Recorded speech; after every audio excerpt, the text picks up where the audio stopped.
As the world's first hydrogen off-road racing series, Extreme H is pushing the envelope when it comes to technology. A new championship needs a new car, and Electric Odyssey has had exclusive behind-the-scenes access to the testing process. We followed the car's journey as the prototype became a reality.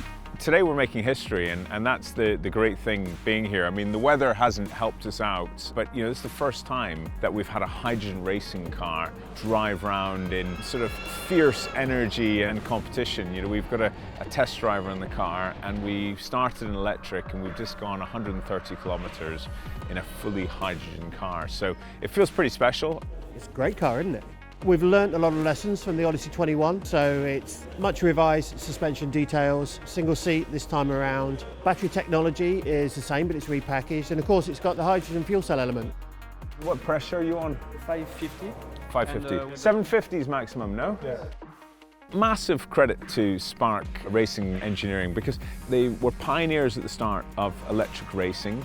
They've carried that on, they've produced the Extreme E car, the off-road version for electric racing, and now they're creating the first hydrogen racing car. And it's not all Spark alone, but you've got a number of different suppliers that have come together to make sure this dream is a reality.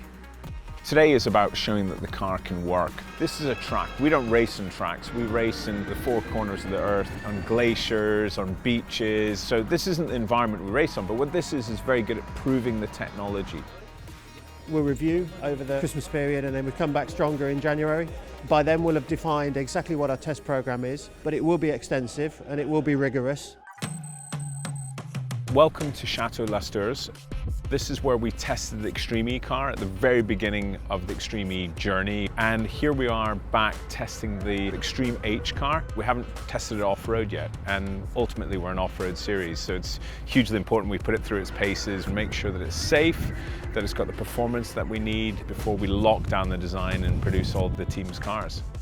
We're still in arguably a prototyping stage. Through testing, you're always going to find problems, and finding good engineering solutions, and then that gets rolled on to the next test. That's what testing is all about. In the end of the day, the car is 80% or 90% new. What we have kept is mainly the powertrains, motor inverters, but then we've done upgrades on pretty much everything else, the drivetrain, suspensions, and the complete chassis is very different to integrate the hydrogen system. And obviously we are really up to date with the very latest FIA safety regulation regarding crash tests and so on, linked to the hydrogen technology. Very exciting to be part of this, because we all like to drive as fast as possible, but to learn new things is also very interesting.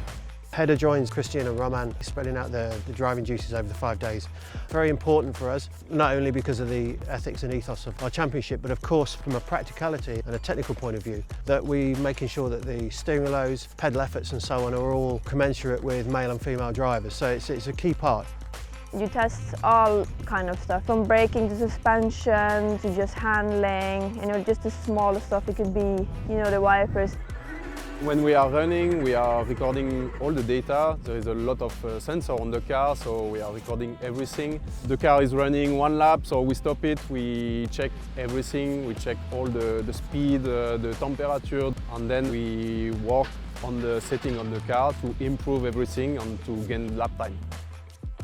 The power is more impressive. Acceleration is still very fast. We can see that with the hydrogen we are able to do more laps, more distance compared to the electric car. So we are learning each meter, let's say, you are learning something. For the Extreme H, we are going to introduce our new live valve suspension. So we're actually taking real-time data and making suspension changes based off those inputs. In layman's terms, as you go off a jump, we're able to sense that the vehicle is airborne, and we're able to stiffen up the suspension to take that impact. It's going to make the racing faster. The cars are going to jump really well, they're going to corner really well, because we just minimize all the compromises that you have for traditional suspension. To see the car, to be there when it first ran back in December, and seeing the evolution and the performance that we put on the car just today, it's very rewarding.